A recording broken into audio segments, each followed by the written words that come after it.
ating Mami Juliet. Next pa, lahat din ng pamilya at kamag-anak ni Daddy Ronnie. Bala ka ng Jollibee. Oo, so ito po, pamilya at kamag-anak po ni Daddy Ronnie. Tapos na po. Lahat na ito. Okay, next naman po dito yung mga neighbors. So, yung mga kapitbahay po nila, Mami at Daddy. So, una naman tayo. Anong gagawin sa upuan, Jollibee? Hindi sisipain, Jollibee talaga. Ay, tagin natin ng konti. Ayun.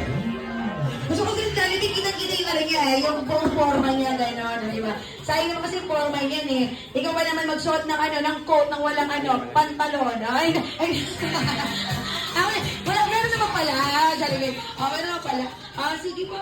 Eto, ayan, mga kapitbahay. Ayan. Okay po.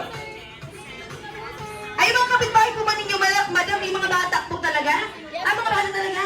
Marunong na kayo magsaing? Lahat kayo? Wala kayong kasama dito ngayon?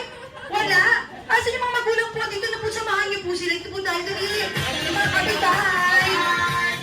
Yung mga kapitbahay po ng nila Rina at nila Ara. Kinabahan ako, kala ko, nagsasaing ng mga bata. Okay. Ayan.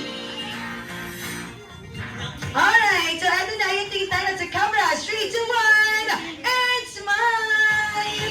Okay naman tayo, Waki!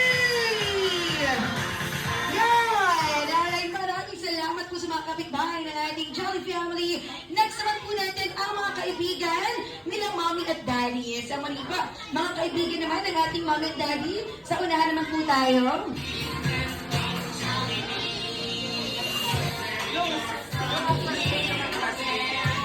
Alright, so yung mga kaibigan muna before tayo mag-classmates, bago pumunta sa mga bata, yung mga kaibigan po muna ng ating Mommy at Daddy. Let's do the group photo.